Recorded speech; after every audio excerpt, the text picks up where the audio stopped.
चुनाव खत्म हो गई है, नई सरकार बन गई है, विभागों का बंटवारा हो गया है, लेकिन एक बात है जो बीजेपी को हजम नहीं हो पा रही है, वो है उत्तर प्रदेश की करारी हार।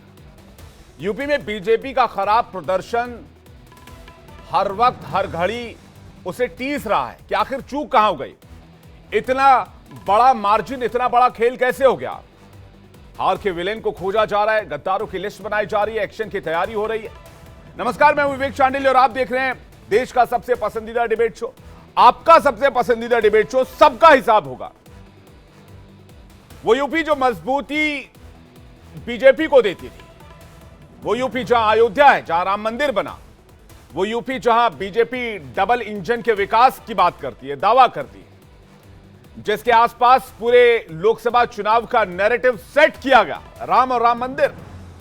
बीजेपी वो अयोध्या सीट भी हार गई। अयोध्या के अलावा कई मजबूत सीटें भी बीजेपी के हाथ से निकल गई। प्रयागराज से बीजेपी हार गई, चित्रकूट से बीजेपी हार गई। अब यह हार बीजेपी को साल रही है। हार के गुनाहगारों को ढूंढा जा रहा है, वजहों को तलाशा जा रहा है कि आखिर चूक कहां हुई। कि 2014 की जो प्रचंड जीत थी उससे 2019 में थोड़ी सीटें कम हुई थी, लगभग 10 के आसपास, लेकिन 2019 के मुकाबले 2024 में 29-30 सीटें कम हो गई। बीजेपी को अकेले दम पर अगर बहुमत नहीं मिला तो उसके पीछे यूपी का खराब प्रदर्शन ही जिम्मेदार है, और इसलिए हार के बाद हाहाकार मचा हुआ। हार के कसूरवार की तलाश हो रही है, हार के कसूरवारों के खिलाफ बड़े एक्शन की तैयारी हो रही है, और इसके लिए एक इंटरनल रिपोर्ट बनवाई गई। क्या है इस इंटरनल रिपोर्ट में, क्या बातें कही गई है इंटरनल रिपोर्ट में, इसे भी समझने की कोशिश करेंगे। और आज की डिबेट भी इसी मुद्दे पर होगी। हमारे साथ एक बड़ा पैनल मौजूद होगा। सवाल यह कि क्या बीजेपी ने यूपी में हार के विलन को ढूंढ लिया है, या यूं कहे कि हार की वजह ढूंढ ली गई है। क्या छुटभइये नेताओं के अलावा बड़े नेताओं पर भी एक्शन संभव है, क्या ऐसा हो सकता है। और सबसे बड़ा सवाल, क्या उत्तर प्रदेश में अति आत्मविश्वास की वजह से बीजेपी हारी, या फिर घात किसी ने अंदर से लगाया। एक रिपोर्ट, उसके बाद आज की डिबेट। मोदी जी को जय श्री राम, मोदी जी को जय श्री राम, मोदी जी को जय श्री राम। बीजेपी का दम यूपी में क्यों हुआ कम,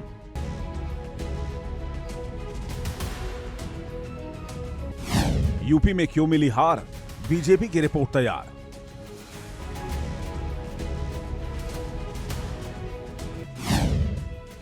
बीजेपी ने खोजा विलन, गद्दार पर होगा एक्शन। लोग कह रहे हैं एनडीए सरकार 400 पार। लोकसभा चुनाव में बीजेपी ने 400 प्लस का नारा दिया था। बीजेपी को इस लक्ष्य को पाने के लिए यूपी से बड़ी जीत की उम्मीद थी, लेकिन उसी यूपी से बीजेपी को सबसे बड़ा झटका लगा।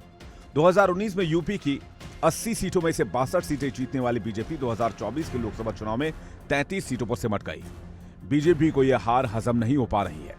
उसमें भी बीजेपी फैजाबाद जैसी लोकसभा सीट हार गई, जहां भव्य राम मंदिर बनाया। बीजेपी को अमेठी, सुल्तानपुर और बलिया जैसी सीटों की हार का भी बहुत मलाल है। ये बीजेपी की मजबूत सीटें मानी जाती थी। लोकसभा चुनाव के बाद एनडीए की सरकार तो बन गई, लेकिन यूपी में बीजेपी के प्रदर्शन पर बार बार सवाल उठ रहे हैं। बीजेपी ने भी यूपी में खराब प्रदर्शन को लेकर मंथन किया है। हार की समीक्षा के बाद प्रारंभिक रिपोर्ट तैयार करवाई गई है, जिसमें कई वजहें सामने आ रही हैं। प्रारंभिक रिपोर्ट में कई वजहें सामने आई हैं। प्रत्याशियों का अति उत्साह भारी पड़ गया। मोदी योगी के नाम पर जीत को लेकर बीजेपी आश्वस्त थी।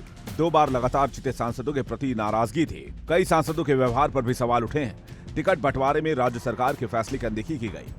राज्य सरकार ने 3 दर्जन से ज्यादा सांसदों के टिकट काटने को कहे थे। पार्टी और सांसदों के बीच तालमेल अच्छा नहीं था। वोटर्स की पर्ची इस बार बहुत कम घरों तक पहुंची। संविधान के मुद्दे पर बीजेपी नेता सटीक जवाब नहीं दे पाए। ये कुछ ऐसे मुद्दे हैं जो बीजेपी की प्रारंभिक रिपोर्ट में सामने आ रही है। ऐसी जानकारी है कि इस रिपोर्ट को 80 लोगों की टीम ने मिलकर तैयार किया है। हार को लेकर 3 रिपोर्ट तैयार हो रही है। यह प्रारंभिक रिपोर्ट है, जिसमें हार की संभावनाओं को तलाशा गया है। बीजेपी अब हार के असली विलन की तलाश में लगी है। यूपी में बीजेपी को मिली हार बहुत बड़ा झटका है। हार की वजह को समझा जा रहा है। बीजेपी की नजर 2027 में होने वाले विधानसभा चुनाव पर भी है, क्योंकि अगर लोकसभा चुनाव के आंकड़ों के नजरिए को समझे तो यूपी में बीजेपी पिछड़ती दिख रही है। बीजेपी यूपी जैसा बड़ा राज्य किसी कीमत पर गंवाना नहीं चाहेगी। इसलिए हार के हर पहलुओं की बारीकी से जांच की जा रही है, ताकि कहां चूक हुई है उसे सुधारा जा सके। अब तो ये आने वाला वक्त ही बताएगा कि हार का असली विलन कौन है। Bureau report, India daily. इस पर बातचीत करने के लिए मेहमानों का एक बड़ा पैनल इस वक्त हमारे साथ जुड़ा हुआ है। रोहित अग्रवाल हमारे साथ जुड़े हैं, नेता आरएलडी, जो कि एनडीए के घटक दल भी हैं, सहयोगी भी हैं। प्रियंका गुप्ता हमारे साथ जुड़े हैं, प्रवक्ता हैं कांग्रेस पार्टी की। गौरव चाचड़ा हमारे साथ जुड़े हैं, प्रवक्ता समाजवादी पार्टी के। वरिष्ठ पत्रकार रामकृपाल सिंह हमारे साथ जुड़ रहे हैं और वरिष्ठ पत्रकार नवल कांत जी भी हमारे साथ जुड़ रहे हैं। आप सभी का बहुत बहुत स्वागत है आज की डिबेट में हमारे साथ जुड़ने के लिए। सबसे पहले मैं रामकृपाल जी का रुख कर रहा हूं। रामकृपाल जी, जो इंटरनल रिपोर्ट में बात प्रारंभिक तौर पर सामने आई है, जिसका जिक्र अभी मैंने रिपोर्ट में भी किया और मैंने दर्शकों को भी सुनवाया, यूपी में ये बड़ा सेटबैक है और प्रारंभिक रिपोर्ट की वजह यही आ रही है कि आपने जो क्षेत्रीय मुद्दे थे या फिर जो लोकल फील थी उसको आप ग्रास्प नहीं कर पाया, उसको नजरअंदाज किया, जिसकी वजह से ये बड़ा सेटबैक हुआ। रामकृपाल जी। विवेक जी, अभी आपने एक जो भी कारण बताया उसमें एक आपने एक शब्द बोला कि अति आत्मविश्वास।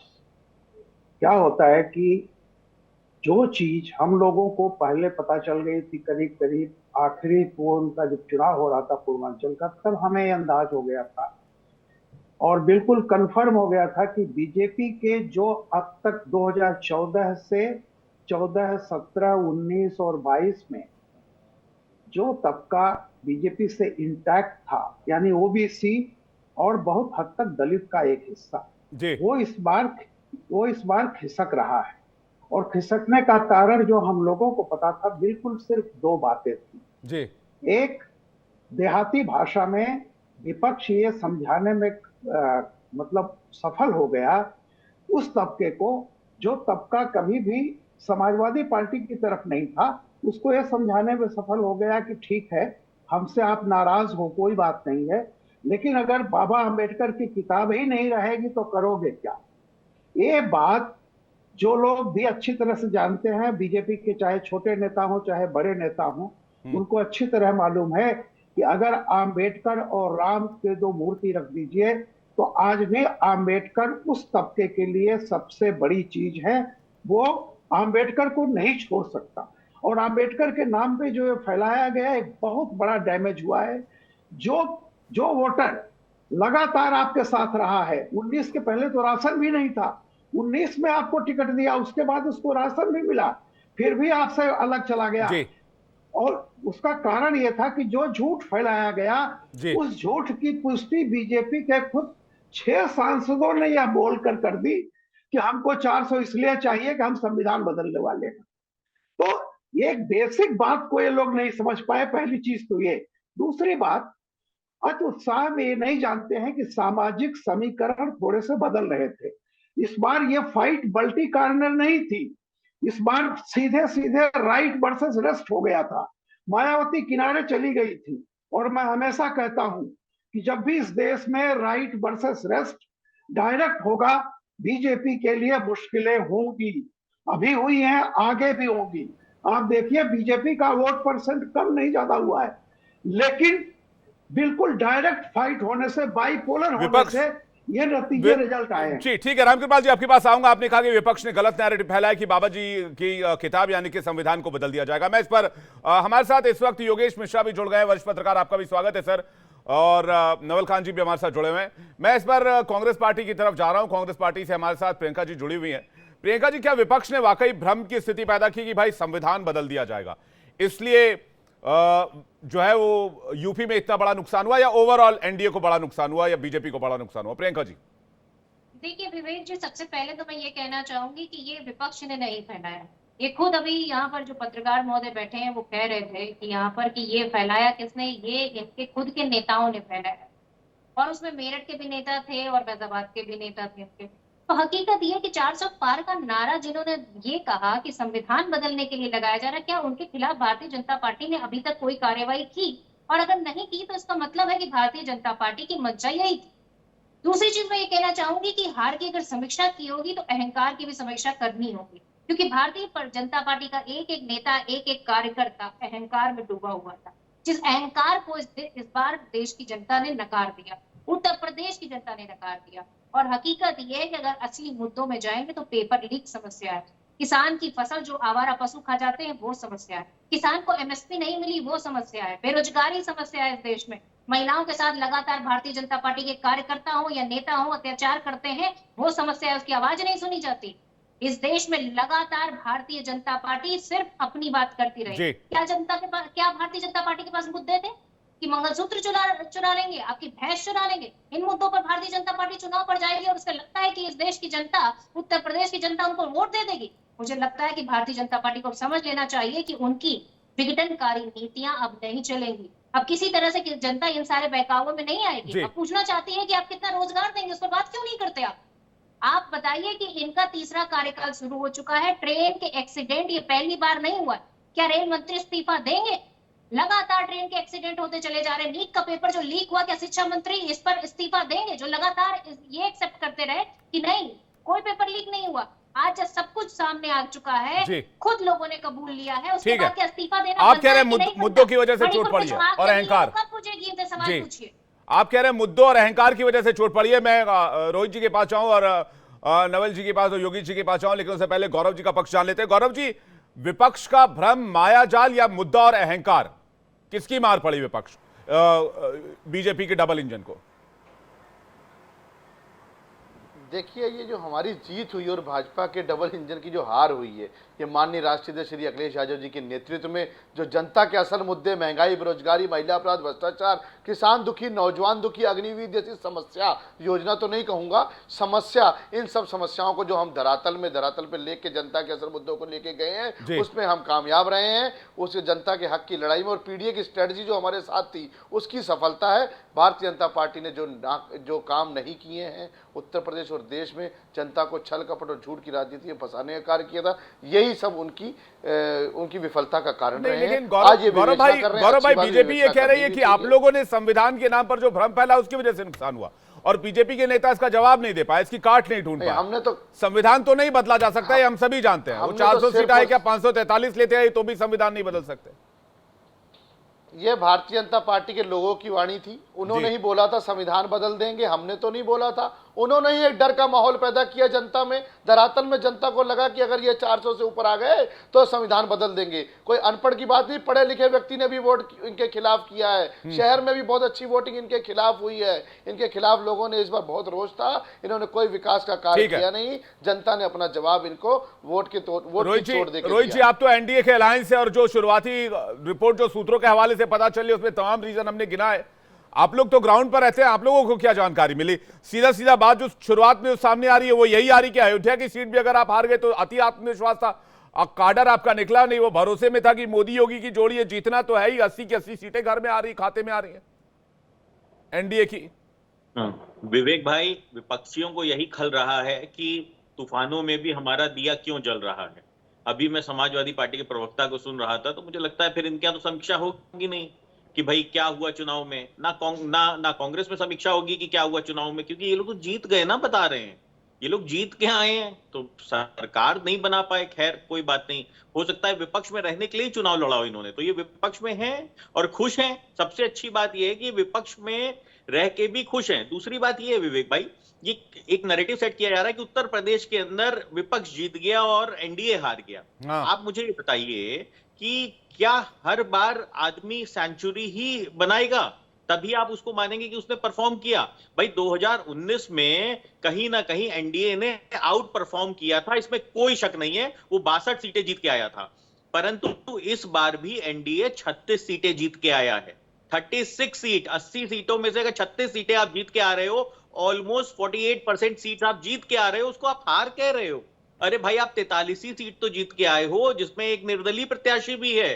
तो ऐसी स्थिति में आपको अगर ये लग रहा है कि भाई उत्तर प्रदेश की जनता ने हमको नकार दिया, तो भैया आप इसी मुगालते में रहो और हम जनता की सेवा के लिए हमने सरकार बनाई है। रोहित जी, बात इसकी नहीं है कि किसको कितनी सीटें आए, बात इसकी है कि जहां आप 80 टारगेट लेकर चल रहे थे, जहां आपके एनडीए लेड गवर्नमेंट ने यूपी में विकास का काम किया, देव दिवाली अयोध्या में मनाई जाती है, राम मंदिर अयोध्या में बना, 5 से 6 एक्सप्रेसवे यूपी में बनाए गए हैं, उसके अलावा और भी बहुत सारे ऐसे काम हुए हैं। तो इसको नजरअंदाज करते हुए फिर भी आपको अगर 33 सीटों पर आप और एनडीए 36 सीटों पर आ जाती है, सीधे 60+ 70+ से, तो ये तो फिर आकलन का विषय होगा। और आकलन में ये है कि भाई अति आत्मविश्वास था। नहीं, विवेक जी, इसको अति आत्मविश्वास नहीं कह सकते। देखिए, एक 10 साल का कार्यकाल की एंटी इनकम्बेंसी होती है। 2014 में अगर आप देखिए तो कांग्रेस ध्वस्त हो गई थी पूरी तरीके से, जनता ने पूरी तरीके से नकार दिया था। वहीं आपको तीसरे कार्यकाल के अंदर जनता ने आशीर्वाद दे दिया पुनः, और एनडीए ही तो चुनाव में उतरा था, एनडीए की सरकार बन गई। तो जनता ने तो आपको आशीर्वाद दिया है, थोड़ा कम थोड़ा ज्यादा। दूसरी चीज लोकतंत्र की खूबसूरती है, विपक्ष को मजबूत होना चाहिए। पिछले 2 कार्यकाल से ये लीडर ऑफ अपोजिशन तक चुनने की हैसियत नहीं रखते थे, अब की कम से कम लीडर ऑफ अपोजिशन तो अपने दम पे चुन पाएंगे। और ये तो लोकतंत्र के लिए बहुत सुंदरता खूबसूरती है भाई। मैं तो ये कहूंगा, एक सकारात्मक विपक्ष के रूप में जनता के मुद्दों को उठाइए और कम से कम सरकार से भी, सरकार के आसपास वो बात पहुंचाइए। ठीक है, मैं आपके पास वापस आऊंगा, लेकिन आप शायद बेशक ना माने, लेकिन रिपोर्ट पे इसी बात की चर्चा हो रही है। योगेश जी के पास जा रहा हूं, नवल खान जी आपके पास आ रहा हूं। योगेश जी, क्या टिकट बंटवारे को लेकर नाराजगी की बात भी आ रही है, ग्राउंड लेवल पर कैडर्स को नजरअंदाज किया गया, ये भी आ रही है, संघ और बीजेपी के बीच सब कुछ ठीक नहीं था, ये बात भी सामने आ रही है, कोऑर्डिनेशन की कमी की बात सामने आ रही है, कैंडिडेट सिलेक्शन को लेकर भी बात सामने आ रही है। ओवरऑल अगर एस्पेक्ट को देखें तो कई वीक पॉइंट्स है जहां पर अब मंथन चल रहा है बीजेपी के अंदर। आप ठीक कह रहे हैं विवेक जी, आपने सारे कमजोरियां तो उनकी बता दी और सारे कारण भी बता दिए जिन कारणों से भारतीय जनता पार्टी ने उत्तर प्रदेश में पराजय का मुंह देखा है। पर इससे थोड़ा आगे बढ़ने की ज़रूरत है। भारतीय जनता पार्टी ने पूरे देश में चुनाव लड़ा और 3 राज्यों में उसकी परफॉर्मेंस बहुत खराब रही, उत्तर प्रदेश, राजस्थान और महाराष्ट्र। बिल्कुल, राजस्थान महाराष्ट्र में उसने गलती की थी, राजस्थान में उनकी एक नेता उनके साथ नहीं थी, उत्तर प्रदेश में सब कुछ उनके फेवर में था। उसके बाद भी अगर वो 29 सीटें हार जाते हैं और उसे अपनी विजय समझा जाता है, तो मुझे लगता है कि भारतीय जनता पार्टी अगले चुनाव में अब सब कुछ खोने वाली है। उत्तर प्रदेश को समझिए, कानून व्यवस्था के दावे बेनामी हैं, विकास बिल्कुल नहीं है। अभी आपने कहा 6 एक्सप्रेसवे बने, 1 एक्सप्रेसवे बना बुंदेलखंड, बाकी पूर्वांचल एक्सप्रेसवे अखिलेश यादव उसका टेंडर करके गए थे, उसके बाद कोई एक्सप्रेसवे नहीं बना। गोरखपुर को छोड़ दीजिए, जैसे अखिलेश यादव की सरकार में इटावा में और मैनपुरी में विकास होता था, वैसे गोरखपुर छोड़िए तो कहीं विकास बिल्कुल नहीं है। सरकार में नौकरी लोगों को नहीं मिली, राज्य कर्मचारियों के साथ कोविड में जो उनकी सुविधाएं रोकी गई थी वो आज तक रिलीज नहीं की गई। आप मुख्यमंत्री के IVRS पोर्टल पर कोई शिकायत दर्ज कराएं, अगर उसका हल ठीक से सही समय पर हो जाए तो आप जो कहेंगे वो मैं मान लूँगा। उस पर जो ऑफिसर बैठाए गए हैं वो आप समस्या कुछ और बताइए, जब आप कुछ और दे देते हैं। तो जो 3 लाख करोड़ का बताया, 3,30,000 करोड़ का हमने वो निवेश के आमंत्रण पत्र मिले हैं, निवेश कितना हुआ ये बताइए, रोजगार कितना हुआ ये बताइए। आप केंद्र की योजनाएं जितनी थी उनके बदौलत कितना पाएंगे। दूसरा क्या कि एक ऐसे समय जब अखिलेश यादव और राहुल गांधी नौजवानों को, महिलाओं को, बुजुर्गों को, लोगों को भविष्य के सपने दिखा रहे हों, तब आप कहते हैं कि हमने राशन दे दिया, हमने आयुष्मान दे दिया। अरे दे दिया नहीं, आगे का भारत क्या बनाएंगे। तो उत्तर प्रदेश की सरकार, उसकी परफॉर्मेंस का कारण है कि 8.5% वोट कम हुए हैं जी। मुगालता नहीं होना चाहिए किसी को, 8.5% वोट का कम होना एक बहुत बड़ी बात। अयोध्या हारना, लोग कहते हैं अयोध्या हार गए राम मंदिर बना के, आप अयोध्या के विकास कार्यों की जाके पड़ताल कर लीजिए। अयोध्या में अगर 10 टॉयलेट भी, पब्लिक टॉयलेट ठीक से बने हो तो बताइएगा। आप हर दिन जाते हैं, हर दिन वहां घोषणा करते हैं 20,000 करोड़ का ये हो गया, 25,000 करोड़ का ये हो गया। पब्लिक को क्या दे रहे हैं आप? सड़क आपने ठीक बना दी, आप लखनऊ से अयोध्या तक की सड़क ठीक नहीं बना पाए हैं जी। तो ठीक है, आप ये कह रहे हैं मतलब योगी के खिलाफ एंटी इनकम्बेंसी की बात कर रहे हैं आप, योगी सरकार के खिलाफ नाराजगी की बात कर रहे हैं आप। हाँ, नहीं, केंद्र सरकार के खिलाफ भी राज्य सरकार के खिलाफ ज्यादा थी जी। ठीक है, नवल खान जी के पास जा रहा हूं। नवल खान जी, आपका क्या मानना है, जो रिपोर्ट आई है उस पर, उसको किस तरह से देख रहे हैं आप? नवल खान जी।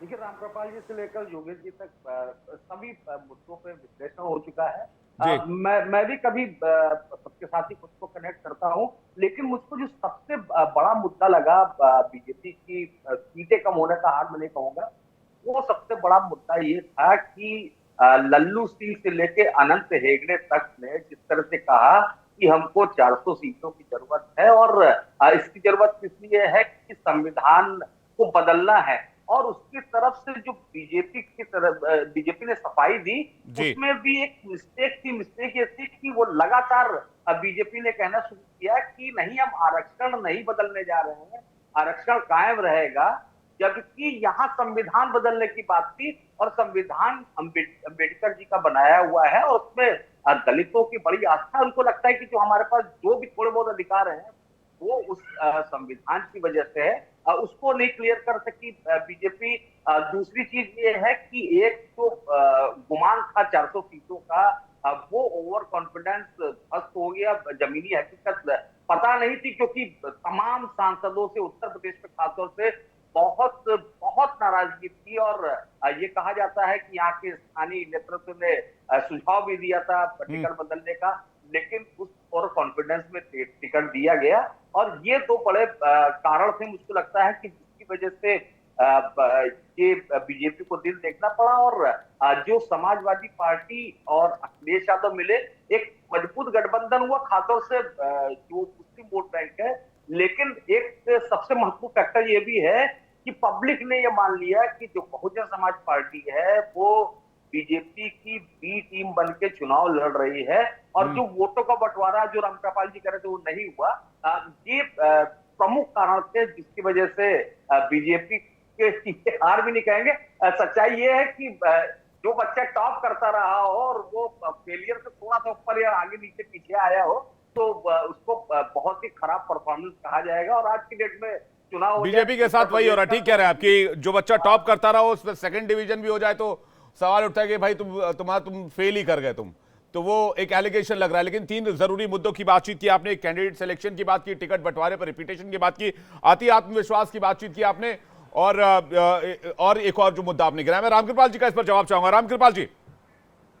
नहीं, देखिए नवल किशोर जी जो भी बात कर रहे थे बिल्कुल सही बात है, मैं उससे नहीं, देखिए हार या जीत के कोई एक कारण नहीं होते हैं, बहुत सारे कारण होते हैं। और हमारे मित्र ने योगेश मिश्रा जी ने जैसे अभी कुछ बातें गिनाई, देखिए 2 चीजें होती हैं। शीला दीक्षित ने दिल्ली को चमकाया था और उसी के बाद से पता चला कि साफ हो गई कांग्रेस, सब इस बात को मानते हैं।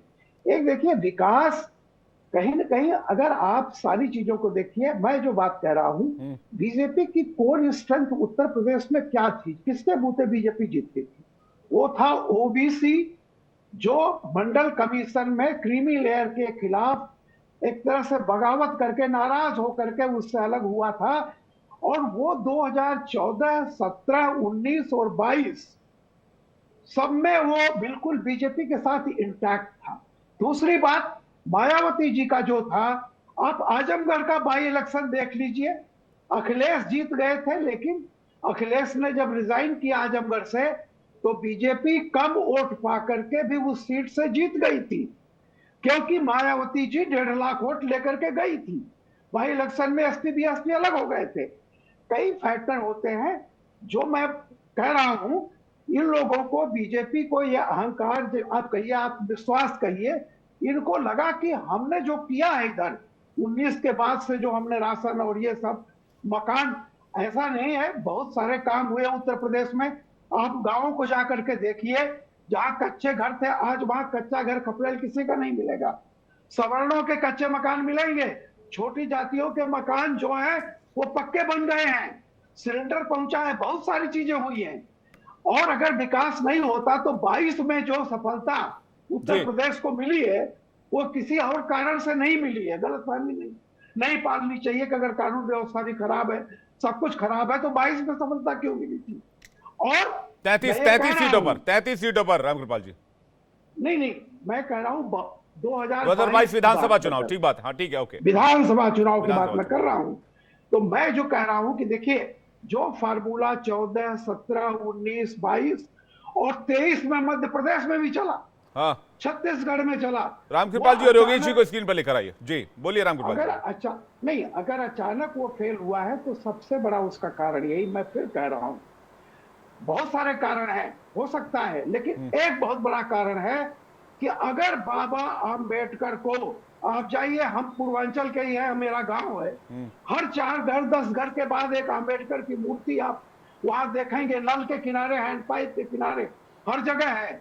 और अगर कहीं से, वो बहुत विवेचना नहीं करते, उनको कहा गया कि बाबा की किताब खत्म हो जाएगी, आरक्षण खत्म हो जाएगा। और इस बात की काट के लिए बीजेपी का कोई दलित नेता, कोई पिछड़ी जाति का नेता उस तरह से नहीं लगाया गया कि जाइए आप समझाइए। और हम लोगों को, जैसे मैं कह रहा था, मुझे 10 दिन पहले ये बात मैंने एक दो संपादकों से कही थी कि पूर्वांचल में पूरी तरह से पराजय हो रही बीजेपी। तो ये जब हमको पता था, हम लोगों को, जो हम मतलब यहाँ शहर में बैठे हुए हैं, तो ये बड़ा फैक्टर था निश्चित रूप से। बाकी जो दूसरे फैक्टर है वो भी होंगे। और एक सही बात है कि 10 साल के बाद एक हमेशा उबन होती है, कोई भी हो।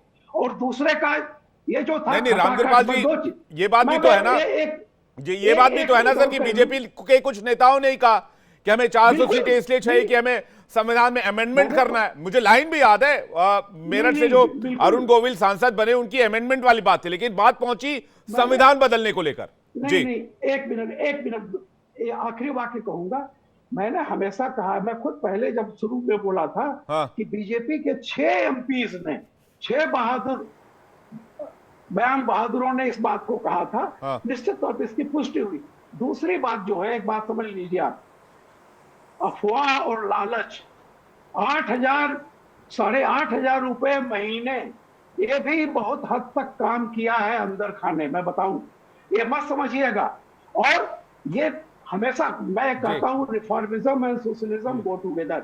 ये जो होता है फ्रीबीज आपको मिलेगा, 8,500 रुपया महीना। आप सोच लीजिए, उत्तर प्रदेश में 8,500 रुपए के लिए लोग नौकरी और खेत बेच देते हैं अगर उनको नौकरी मिल जाए।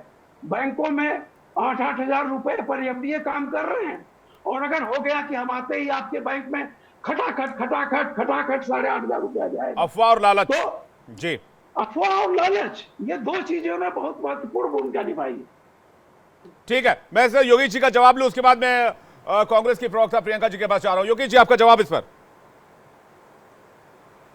नहीं, रामकृपाल जी बहुत सीनियर हैं और हम लोग इनसे बहुत सीखते रहे हैं और कई बार हम लोग की जिज्ञासा भी ये शांत करते रहे हैं। एक सवाल छोटा सा है कि संविधान में बदलाव की बयार मध्य प्रदेश में भी थी, राजस्थान में भी थी, बिहार में भी थी, पश्चिम बंगाल में भी थी, पूरे देश में थी। आखिर उत्तर प्रदेश में ही इतनी बड़ी पराजय क्यों हुई? 2017 से 2022 के चुनाव को जोड़ा जाए तो 2017 में योगी आदित्यनाथ और नरेंद्र मोदी हिंदू पॉलिटिक्स कर रहे थे। उसके बाद ये कास्ट पॉलिटिक्स करने लगे। कास्ट पॉलिटिक्स करने की वजह से धीरे धीरे, पहले क्या था कि मान लिए 3542 जातियां ओबीसी में है और फॉरवर्ड में 400 जातियां हैं, तो हर जात से ने थोड़े थोड़े वोट मिलते थे। कास्ट पॉलिटिक्स का करना और विकास की बात, उत्तर प्रदेश में मैं पूछना चाहता हूं सरकार से, ये तो हमारे बहुत बड़े हैं, इनसे मैं क्या कहूं, मैं खुद उत्तर प्रदेश में हूं। एक सड़क बता दें जो इन्होंने अपने सरकार में सोची हो और अपने सरकार में पूरा करके दिखाओ। 20 किलोमीटर सिर्फ बुंदेलखंड एक्सप्रेस वे छोड़ देंगे। एक बिल्डिंग बता दें, एक पुल बता दें। ये सही है कि सरकारें विकास पर नहीं आती हैं, लेकिन विकास का एक दावा होता है। और आज लखनऊ में लोग इस बात को लेकर पछता रहे हैं कि अखिलेश यादव ने बहुत विकास किया, इस सरकार ने नहीं किया। तो विकास एक समय याद किया जाता है, वो ठीक है, इलेक्शन में काम नहीं आता है। तो सरकार का जो काम काज का तरीका है, सरकार में कोई काम आप नहीं करवा सकते हैं। मायावती जी से ज्यादा खराब सरकार ये चल रही है जनता के हितों के लिहाज से देखा जाए तो। रामकृपाल जी, इसके बाद प्रियंका जी आपके पास। रामकृपाल जी जल्दी से। बस एक लाइन, बिल्कुल सही योगेश जी कह रहे हैं, मैं योगेश जी को धन्यवाद देता हूं, बधाई देता हूं, बिल्कुल की बात सही। केवल एक फर्क बता रहा हूं क्यों नहीं चला, उत्तर प्रदेश में क्यों चला। देखिए, बिहार में जो बंटवारा होना था उसमें चिराग पासवान और नीतीश कुमार थे। उस वोट बैंक को उन्होंने साध लिया। उत्तर प्रदेश में कोई नीतीश कुमार और नहीं आया, जिसका सहारा बीजेपी ले रही थी, मायावती, वो मैं बता दूं, हमारे यहाँ के लोग जो लोग गए हैं उन्होंने अखिलेश वोट नहीं दिया है, वो कह रहे थे कि हम कांग्रेस को वोट दे रहे हैं। आपको बता दूं, उनका पारंपरिक जो एक दलित तबका था जो कांग्रेस, वो इस बात पर गया कि हम कांग्रेस को वोट दे रहे हैं। उसे लगा कि कांग्रेस ही जो है बचाएगी।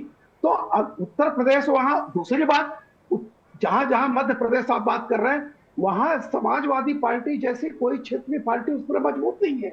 तो यहाँ पे उनको एक विकल्प मिलता है, कांग्रेस के बहाने समाजवादी पार्टी का समर्थन हुआ। तो ये मैं कह रहा हूं कि ये फर्क रहा। बात आप सही कर रहे हैं। देखिए, विकास के भी कई पैमाने होते हैं। एक होता है मुझे क्या मिला, एक होता है हमें क्या मिला, एक होता है देश को क्या मिला। बहुत लोग हाईवे देख के खुश होते हैं। एक जो है गांव में घर वाली होगी, वो कहेगा हमें हाईवे से क्या मतलब, मेरे पास तो साइकिल है, मैं तो कहीं भी वो चला लूंगी। तो कई तरह का विकास का पैमाना है। लेकिन योगेश जी सही कह रहे हैं, जो बात आपने कही, मैं उस ओर जाता हूं। अब रामकृपाल जी, अफवाह और लालच, जो ये आप कह रहे हैं, एक तो संविधान बदलने की अफवाह, और दूसरी तरफ जो 8.5 हजार रुपए की जो गारंटी दी गई, उसका जो गारंटी पेपर बांटा गया, जिसको लेकर कई तरफ से तस्वीरें भी आ रही हैं। प्रियंका जी, मैं इस पर आपका जवाब चाहूंगा। क्या अफवाह और लालच की वजह से विपक्ष के वोट बढ़े और बीजेपी को यूपी में नुकसान हुआ? प्रियंका जी, देखिए, सबसे बड़ी बात यह है कि भारतीय जनता पार्टी को समझना पड़ेगा, महंगाई मुद्दा है। महंगाई मुद्दा है, गैस के सिलेंडर का प्राइस मुद्दा है, आटे का प्राइस मुद्दा है, दूध का प्राइस मुद्दा है, सब्जी का प्राइस मुद्दा है, आलू टमाटर मुद्दा है, और मुद्दा है देश में दाल और तेल भी। हकीकत ये है कि मुद्दा ये भी है कि बेरोजगारी बहुत ज्यादा है। 100 में से 83 युवा बेरोजगार घूम रहा है। आज पंचायत सहायक की भर्ती जो हो रही है उत्तर प्रदेश में, उसमें पता है आपको 6,000 रुपए मानदेय मिलता है, जो मनरेगा मजदूरी से भी कम है, और वो भी 5-5 महीने के बाद मिलता है। तो ये हकीकत है उत्तर प्रदेश। तो मैं सिर्फ इतना कहना चाहूंगी कि अपनी गलतियां ढूंढने के बजाय भारतीय जनता पार्टी को रोजगार देना चाहिए। भारतीय जनता पार्टी को महंगाई कम करने और सिलेंडर 500 रुपए देने की व्यवस्था करनी चाहिए। भारतीय जनता पार्टी जितने भी मनरेगा के मजदूर, उनको समय पर मजदूरी देनी होगी, और मजदूरी 400 रुपए करनी होगी। हकीकत यह है कि महिला सुरक्षा के सिर्फ पोस्टर लगाने से काम नहीं चलेगा, महिला सुरक्षा पर काम करना पड़ेगा। जब कहीं अंकिता भंडारी जैसा केस होगा तो उसमें न्याय देना होगा। जब कहीं उत्तर प्रदेश में किसी बच्ची के साथ बलात्कार होगा, चाहे वो बीएचयू क्यों ना हो, कि प्रधानमंत्री का कार्यक्षेत्र ठीक क्यों है, ना हो, तो आप मुद्दों की बात कर रहे हैं। मैं आपके वक्तव्य का सम्मान करते हुए मैं आपसे ये सवाल पूछना चाहता हूं प्रियंका जी, कि हर जिला में, हर जिला कांग्रेस मुख्यालय से गारंटी पेपर बांटा गया, गारंटी सर्टिफिकेट दिया गया कि आपको 8,500 रुपए महीना मिलेगा। तो क्या एक तरह का लालच नहीं था कि अगर सरकार आई तो साल का 1 लाख रुपए का जो बड़ा अमाउंट होता है, और इसकी वजह से बहुत वोट पड़े कांग्रेस पार्टी को, और उसके रिपरकशन तब देखने को मिले जब वही लोग वो गारंटी पेपर लेके आपके दफ्तर पहुंचे और बोले मेरे 8,500 रुपए दो? देखिए विवेक जी, मैं समझती हूँ कि अगर कांग्रेस पार्टी के दफ्तर में लोग अगर ये मांगने के लिए आए कि आपने गारंटी दी थी, आप दीजिए, तो कम से कम कांग्रेस पार्टी पर भरोसा था। आप पूछिए ना, भारतीय जनता पार्टी में कोई 2 करोड़ रोजगार पूछने गया, 15 लाख पूछने गया? नहीं गया, क्योंकि उनको पता है कि वो जुमलेबाज लोग हैं। लेकिन कांग्रेस की सरकार अगर बनती तो जरूर देती, पर कांग्रेस की सरकार नहीं बनी। आज तेलंगाना में 500 रुपए का सिलेंडर तो मिल रहा है ना। हकीकत यह कि भारतीय जनता पार्टी के झूठ और जुमलों की सरकार से ऊब चुकी है उत्तर प्रदेश की जनता, और सिर्फ कांग्रेस पर विश्वास है, क्योंकि कांग्रेस 10,000 किलोमीटर की यात्रा करती है। आदरणीय राहुल गांधी जी जनता के मुद्दे उठाते हैं, चाहे वो सब्जी वाला हो, चाहे वो मैकेनिक हो, चाहे ट्रक ड्राइवर हो, चाहे वो किसान हो, हर किसी का दुख दर्द अगर कोई आज पूछ सकता है, तो ठीक है। मैं रोहित अग्रवाल जी के पास जा रहा हूं उसका जवाब लेने के लिए। रोहित अग्रवाल जी, आपका आंसर। विवेक भाई, मुझे लगता है कि इससे ज्यादा सुखद नहीं हो सकता अब एनडीए गठबंधन के लिए कि हम जीत के भी अपनी समीक्षा कर रहे हैं कि हमको कम सीटें क्यों आई, और विपक्ष हार के भी समीक्षा करने को तैयार नहीं है, वो जश्न मना रहा है। और उसके बाद फिर ये कह रहे हैं कि साहब हम सरकार में नहीं आए इसलिए हम अपने वादे नहीं पूरे कर पा रहे। अरे मैडम, आपने तो वादे किए थे, ये तो नहीं ना कहा था कि सरकार में आएंगे तभी हम 8,500 रुपए देंगे। भैया दो ना, जिनको आपने झूठे वादे किए थे, जिनको आपने आस दिखाई थी। एक मिनट प्रियंका जी, मैं आपके बीच में नहीं बोला, कृपया करके शांत रहे, है ना। अभी हमारे एक मित्र पूछ रहे थे कि उत्तर प्रदेश में, प्रियंका जी हमारे आपके बीच में नहीं बोला, कृपया करके शांत रहे। इतना तो शिष्टाचार राजनीति में रखिए। चुनाव खत्म हो गया है, कौन सा वोट अब पड़ने वाला है। आप विपक्ष में थी, विपक्ष में है, विपक्ष में रहेंगी। 5 साल है आपके पास बीच में बोलने के लिए। 5 साल बोलिएगा आप बीच में, आनंद लीजिए विपक्ष का, आराम से विपक्ष में बैठिए, विपक्ष में बैठ के आनंद लीजिए गर्मी का। आप आनंद लीजिए गर्मी का। 5 साल तक ट्विटर का इस्तेमाल करिए, भरपूर तरीके से ट्विटर का इस्तेमाल करिए, और आपको जरूरत नहीं है जनता के मुद्दों पे बात करने की, क्योंकि जनता आपको पहले ही नकार चुकी है। जनता ने आपको पुनः नकार दिया और अब आप सिर्फ और सिर्फ ट्विटर का आनंद लेने के लिए ही पची हुई पार्टी हैं, क्योंकि आपको जमीन पे तो उतरना नहीं है। आप दिन आ रही हैं, इनको जरा जमीन पे उतर के भी कभी कभी संघर्ष कर लिया करिए। अगर कहीं पे कोई बात है तो उतर के भी संघर्ष कर लिया करिए। एक एक करके सर, एक एक करके प्रियंका जी, एक एक करके रिक्वेस्ट कर रहा हूं। प्रियंका जी एक एक करके, रोहित अग्रवाल जी एक एक करके। रोहित अग्रवाल जी का जवाब पूरा होने, गौरव जी आपके पास आ रहा हूं। रोहित जी और गौरव जी को स्क्रीन पर लेकर आइए। रोहित अग्रवाल जी, अभी हमारे एक मित्र पूछ रहे थे कि उत्तर प्रदेश में एक रोड बता दो कि जो भारतीय जनता पार्टी की सरकार ने बनाई हो। भाई साहब, थोड़ी बहुत रोडें बता रहा हूं, बाकी इसके ऊपर फिर आप अपने समय पे वक्तव्य दे दीजिएगा। दिल्ली मेरठ एक्सप्रेसवे है, पूर्वांचल एक्सप्रेसवे है, बुंदेलखंड एक्सप्रेसवे है, गोरखपुर लिंक एक्सप्रेसवे है, गंगा एक्सप्रेसवे है, लखनऊ कानपुर एक्सप्रेसवे है, गाजियाबाद कानपुर एक्सप्रेसवे है, गोरखपुर सिलीगुड़ी एक्सप्रेसवे है, दिल्ली सहारनपुर एक्सप्रेसवे है, गाजीपुर बलिया एक्सप्रेसवे है, गोरखपुर शामली एक्सप्रेसवे है। जितनी रोडें आप कहिए उतनी मैं गिनवा दूं। लगभग 20,000 किलोमीटर की उत्तर प्रदेश सरकार ने रोडें बनवाई है 2017 में सरकार में आने के बाद। इसलिए मित्र कृपया करके कम से कम ऐसी अफवाहें मत फैलाया करिए कि साहब एक रोड बता दें और ना जाने कितने पुल। अपना जिला ये बता दें तो मैं इनके जिले की रोडें बता दूं, इनके घर के सामने की रोड बता दूं। और 3 लाख किलोमीटर को गड्ढा मुक्त किया गया है उत्तर प्रदेश के अंदर। जी, गौतम बुद्ध नगर जिला है, इसकी रोड बता दीजिए, 5 विकास के कार्य बता दीजिए। जनता ने आपको किसानों बड़ी बड़ी बातें मत करिए। हम लोगों ने आप लोगों को इज्जत देना सिखाई थी। 7 बड़ा होता है या 2 बड़ा होता है? कल तक विपक्ष में बैठ के बातें क्या करते थे, आज सत्ता की भलाई चाटने के लिए आप जाके वहां पे किसानों के लिए आपने, किसानों के साथ आपने क्या किया? किसानों की आवाज उठाया करते थे। कभी आप हमारे साथ कंधे से कंधा मिला के किसानों की हक की लड़ाई में कंधे से कंधा मिला के किसानों की आवाज उठाते थे। आज आपने सत्ता की भलाई चाटने के लिए किसानों का समझौता कर लिया। शर्म आनी चाहिए आपको, आपको शर्म आनी चाहिए। किसानों का सौदा किया आप लोगों ने। जनता आपको माफ नहीं करेगी। ये तो अभी लड़ाई है, अभी आगे देखो, आगे बहुत बड़ी लड़ाई है। उपचुनाव देखना, उपचुनाव से बुरी तरह हारोगे आप लोग। उपचुनाव से बुरी तरह हारोगे। काम करते हो जब सत्ता में आते हो तो क्यों इतना उपचुनाव से बुरी तरह हारोगे। सिर्फ सत्ता की भलाई चाटने के लिए कल तक जिनको गालियां देते थे आज उनकी गोद में जाके आप लोग बैठ गए, सिर्फ सत्ता की भलाई चाटने के लिए। किसानों का समझौता आपने कर लिया। बेरोजगारी, महिला अपराध, भ्रष्टाचार, आज कहां गए वो असल मुद्दे जिन पे आपके नेता हमारे साथ चला करते थे? अपनी पार्टी की भी आज चीचा क्या हुआ? गौरव जी एक एक करके जी, जो पलट गई। किस तरीके की भाषा का प्रयोग करते हो? गुंडों की सरकार थी तुम्हारे कार्यकाल में, गुंडों की सरकार थी और गुंडे ही करते हो। आज भी चवन्नी पलट गई। ने तुमको नकार दिया। चवन्नी को हमने 1 रुपया बनाया था, काम किया है को हमने 1 रुपया बनाया था, जो इतनी इज्जत दी थी, मंचों पे बिठाया था। आज एनडीए की बैठक में भी मंच नहीं मिल रहा आप लोगों को। जनता भी आनंद ले आज रही है। किसानों का समझौता, पिछड़ों का, दलितों का समझौता आप लोगों ने कर दिया। हर कार्यकाल आज किसानों की जो किसानों ने जो आत्महत्या की देखिए किसान आंदोलन देखिए में, दोनों एक साथ अगर उनकी बोलते रहे आत्मा किसी रो को रही कुछ होगी। समझ में नहीं आएगा। योगेश मिश्रा जी के क्या पास जा रहा हूं, उसके बाद ड्रामा गौरव जी आपके पास आ रहा कर हूं। रहे एक एक करके हैं? देखिए ये आज की जो डिबेट मैंने रखी है वो ये है कि भाई यूपी में एनडीए को या फिर यूपी बीजेपी को इतना बड़ा सेटबैक क्यों लगा। योगेश जी कुछ कहना चाह रहे थे। योगेश जी आप कुछ कहना चाह रहे थे। हमारे एक साथी अभी बहुत दावा कर रहे थे सड़क बनने की, जी, वो आंख खोलें और सुने चुपचाप। और फिर बाद में भी बात करूंगा। मेरठ दिल्ली एक्सप्रेसवे नितिन गडकरी की देन है, उत्तर प्रदेश सरकार की नहीं। गोरखपुर और बलिया कोई एक्सप्रेसवे नहीं बना है। सुनिए, पहले सुनिए, बोलिए मत। मैंने नहीं बोला। नहीं, मैं तो पूछ रहा हूं। नहीं, मैं यूपी सरकार की बात कर रहा हूं, उसमें बात कीजिए।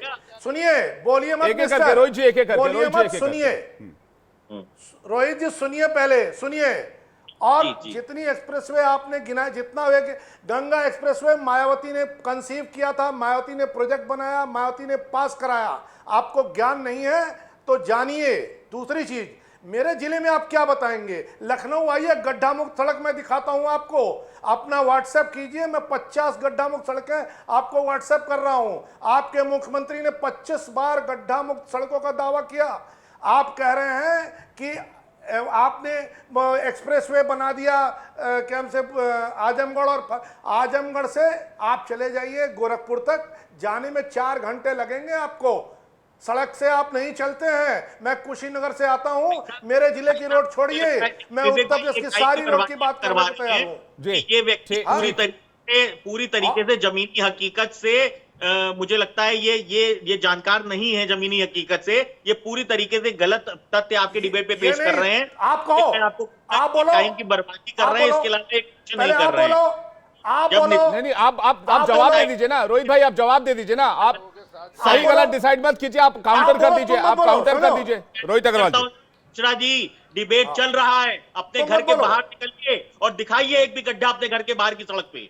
मैं आपको चैलेंज करता हूं योगेश मिश्रा जी, अभी फोटो मंगा रहा हूं, आप परमिशन दिलाइए, आप परमिशन दिलाइए, मैं अभी दिखा रहा हूं अपने घर के बाहर।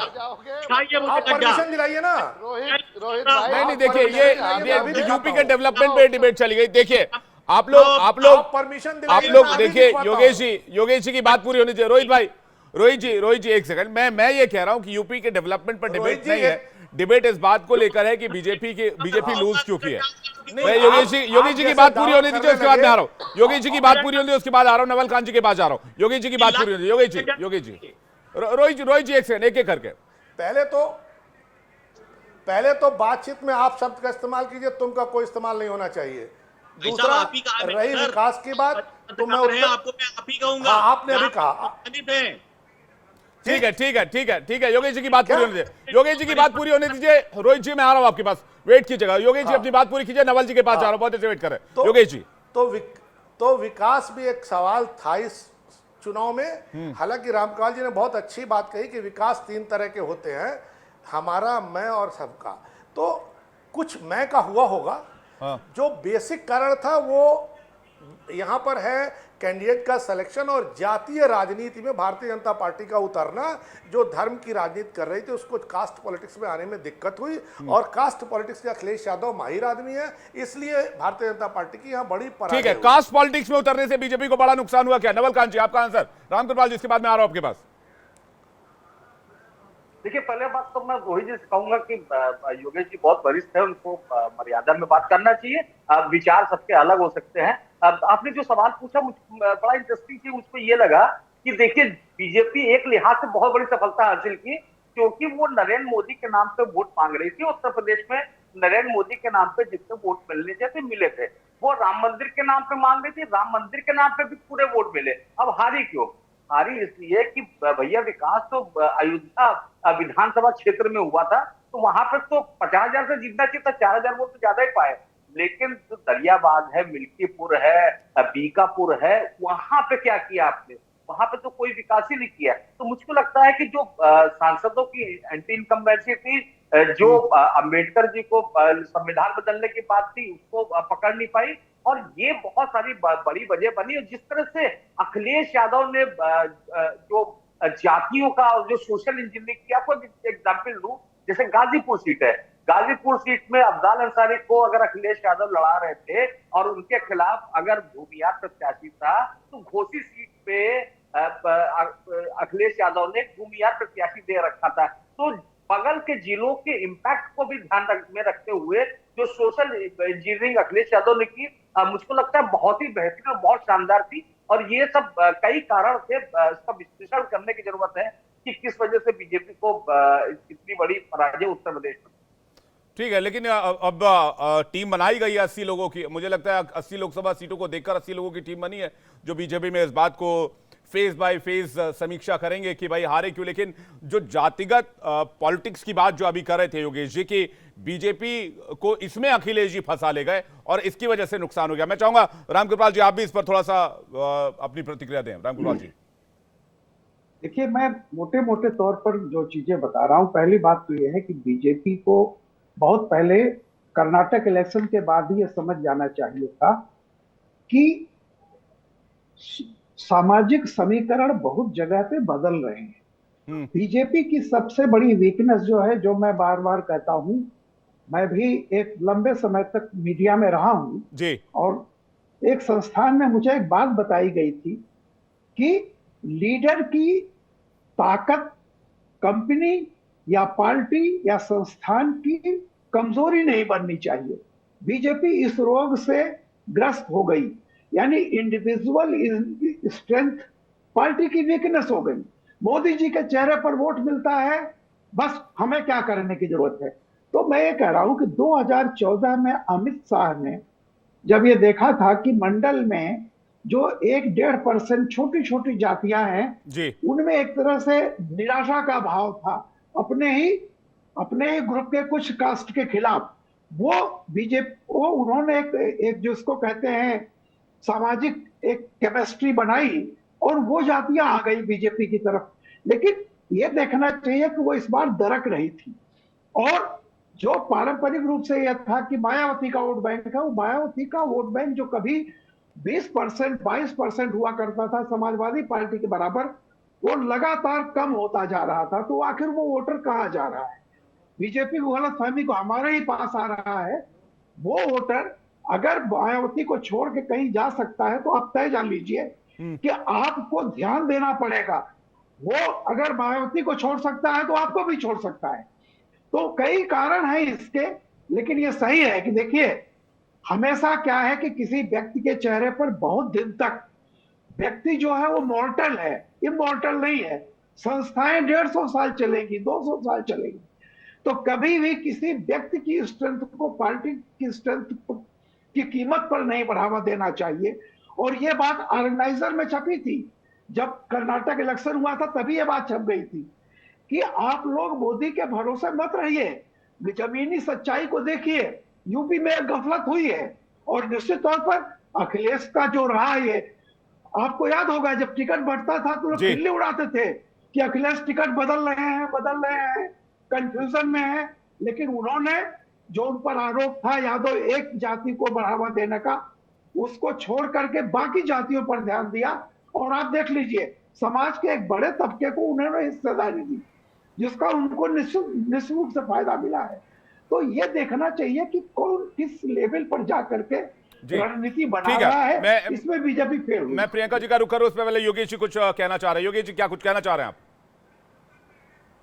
नहीं, कुछ नहीं कहना, हम सुन रहे थे सर को, कुछ नहीं कहना चाहते। नहीं, उन्होंने जिस हिसाब से इसको एक्सप्लेन किया, मुझे लगता है कि बहुत कोर पॉइंट पे जाकर एक्सप्लेन किया है। और जो बात वो कह रहे हैं कि हाँ, बिल्कुल, ब्रांड बिल्डिंग सिर्फ एक या दो नेता के लिए अगर आप करेंगे तो वो चीजें आपको लॉन्ग टर्म में फ्रूटफुल नहीं हो सकती हैं। क्या उसी राह पर दूसरी पार्टियां भी हैं? योगेश जी। नहीं, सर सही कह रहे थे, इनकी एनालिसिस से तो असहमत होने नहीं, ये पैटर्न, मैं योगेश जी आपसे ये पूछ रहा हूं, ये पैटर्न तो बाकी पार्टियों में भी है ना। एक एसपी में सिर्फ अखिलेश जी की ब्रांड बिल्डिंग, कांग्रेस में सिर्फ राहुल गांधी जी की ब्रांड बिल्डिंग। एक्चुअली आज की तारीख में ये रिएक्शन बीजेपी ने झेला है। कल हो सकता है ये रिएक्शन अखिलेश यादव को झेलना पड़े, परसों हो सकता है राहुल गांधी को भी झेलना पड़े। तो इस तरह के रिएक्शन से तो हर आदमी को गुजरना ही पड़ेगा। अगर वो पार्टी को अपने को पार्टी से बड़ा बना लेगा और खुद ही सामने आ जाएगा। तो ये समय के साथ साथ पहले राहुल गांधी ने भी झेला है। 2014 में आखिर हारे क्या कारण था? अखिलेश यादव 2017 में हारे क्या कारण था? 2022 में हारे क्या कारण था? यही सब कारण थे कि अकेले उनकी छवि को जनता ने उस समय पसंद नहीं किया। आज जनता को लगता है कि नहीं, करेक्शन चाहिए, तो करेक्शन में जो विकल्प है उसकी तरफ जनता जा रही है। प्रियंका जी और गौरव जी के पास जा रहा हूं। प्रियंका जी, आपका रिएक्शन इस पर? देखिए, मुझे लगता है कि जिस तरह से आदरणीय राहुल गांधी जी ने पूरे देश व्यापी एक यात्रा की, जो कन्याकुमारी से लेकर कश्मीर तक और मणिपुर से महाराष्ट्र तक की जो यात्रा की, उसका सीधा मैसेज ये था कि किस तरह देश को जोड़ कर रखना है, लोकतंत्र को बचाना है और किस तरह से संविधान को बचाना है। आरक्षण एक बड़ा मुद्दा रहा और जातिगत जनगणना। राहुल गांधी जी ने वीआईपी यात्रा की, फोटोशूट करवाया है। उससे ज्यादा तो कई पत्रकारों को मैं जानता हूँ विवेक शांडिल्य जी ने भी यात्रा की है। मुझे लगता है कम से कम राहुल गांधी जी ने जितनी की तो उतना तो विवेक शांडिल्य जी ने भी किया है। भ्रष्टाचार जनता पार्टी के पास है, जिसमें वो अपने नेताओं को धोकर साफ करते रहे। और हकीकत ये है कि लोगों ने विश्वास नहीं किया। इलेक्टोरल बॉन्ड भी एक मुद्दा था कि भ्रष्टाचार का एक जीता जाता। ठीक है, रोहित अग्रवाल आपको कुछ कहना चाह रहे हो? उसके बाद गौरव चाचड़ आपके पास आ रहा हूँ।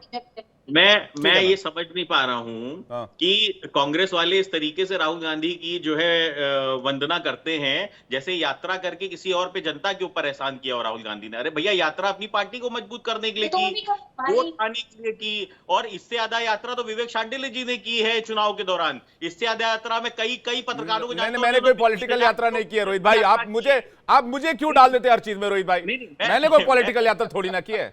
मैं बेशक पत्रकारिता करते हुए बाय रोड यहां से में दिल्ली से बेंगलोर चला गया, बाय रोड में दिल्ली से बेंगलोर, कर्नाटक, पूरा कर्नाटक घुमाया था बाय रोड में, लेकिन वो मेरी एक जर्नलिस्ट वाली यात्रा थी, वो जर्नलिज्म वाली यात्रा थी, वो कोई पॉलिटिकल यात्रा नहीं थी। तो कई जर्नलिस्टों ने यात्रा की है जितनी राहुल गांधी ने की है, पर कांग्रेस लेकर आर्थिक खाली खड़ी हो जाती है कि राहुल गांधी की आरती उतारने के लिए राहुल गांधी ने यात्रा कर दी। अरे मैडम, कम से कम इतनी चाटुकारिता भी ठीक नहीं है। कांग्रेस हार गई है। आपके नेता ने कितनी यात्रा करी है? नवल कांत जी दिखाई, गौरव जी कुछ कहना चाह रहे, गौरव जी कुछ कहना चाह रहे, गौरव चाचा जी, गौरव जी कुछ कहना चाह रहे, गौरव जी। अरे आपके नेता ने कितनी यात्रा की है? आपके नेता तो समाजवादी पार्टी से होते हुए भारतीय जनता पार्टी की यात्रा करी। भाई हमने तो 100% रिजल्ट दिया है, अभी तो हम जीते हैं। देखिए, मैं बड़ी देर से सुन रहा था, मुझे मौका नहीं मिला, मैं 2 मिनट लूंगा। सही होनी चाहिए। गौरव जी की बात आने दिए, गौरव जी को ज्यादा मौका मिला नहीं, गौरव जी को बात आने दीजिए, फिर मैं रामकृपाल जी के पास आ रहा हूँ। बार बार कहा जा रहा 8500 का लालच दिया, लालच के चक्कर में वोटिंग मिली, लालच के चक्कर में समाजवादी पार्टी को वोट मिला, ये कहना गलत होगा। ये कहने से उत्तर प्रदेश की देवतुल्य जनता का अपमान होएगा। हमारे उत्तर प्रदेश की जनता लालची नहीं है, वो सिर्फ और सिर्फ जो उसके असल मुद्दे हैं, महंगाई, बेरोजगारी, जिससे वो त्रस्त है, उसको जो धरातल पे लेके गया। और माननीय राष्ट्रीय अध्यक्ष जी के द्वारा जो पीडीए की स्ट्रेटजी, पिछले दलित, अल्पसंख्यक, मुस्लिम, उस स्ट्रेटजी को हमने धरातल पे उतारा, उस स्ट्रेटजी को हमने टिकट के बंटवारों में उतारा, उसी हिसाब से हमने टिकट बंटवारा किया, धरातल पे लेके गए। इन लोगों को हमने आगे इज्जत दी, इन लोगों को हमने मान सम्मान दिया। ठीक है, जीते, इसके लिए मैं ठीक है। रामकृपाल जी के पास जा रहा हूं, आगे उपचुनाव है, उपचुनाव की हमने तैयारी शुरू कर दी है। क्लोजिंग रिमार्क के लिए रामकृपाल जी के पास जा रहा हूं। रामकृपाल जी, आप कोर्स करेक्शन क्या देख रहे हैं? बीजेपी में आने वाले समय में क्या बदलाव देख पा रहे हैं आप? रामकृपाल जी देखिए, मेरा यही कहना है कि देखिए, जो जहां गलतियां हुई हैं, जो कमियां रही हैं, उसको किसी भी पार्टी को, चाहे वो, देखिए मैं सब पार्टियों की बात करता हूं, कोई भी पार्टी अगर लक्ष्य हासिल करना चाहती है तो मैं हमेशा एक बात को कहता हूं, जैसा भी, चाहे पार्टी हो चाहे संगठन हो, ये मत बोलिए कि पार्टी आगे रहेगी। पार्टी सबसे बड़ी चीज है। आप उससे, पार्टी से बड़ा व्यक्ति अगर कोई बन रहा है तो आप तय जान लीजिए उसके लिए लॉन्ग टर्म में खतरा है। तो एक तो आप जमीनी धरातल पर देखिए कि समाज में क्यों अगर नाराजगी है, और जो सत्ता में है उनको ज्यादा होशियार रहना चाहिए। क्योंकि देखिए, एंटी इनकम्बेंसी एक ऐसी चीज होती है, आप अपने घर में देखिए, आपका घर बहुत 5 स्टार होटल सुविधाओं वाला है, फिर भी आप कहेंगे नैनीताल हो आता हूँ। यह स्वाभाविक है। एक चेंज हमेशा एक आदमी मांगता है। अच्छा, दूसरा, जब कोई एक लेके आता है, जैसा हमारे भाई कह रहे थे कि लालची नहीं, मैं ये नहीं कह रहा हूँ, बेरोजगार अगर कोई व्यक्ति है तो उसके लिए 1 लाख रुपए बड़ी चीज होगी, जाहिर सी बात है। बिल्कुल सर।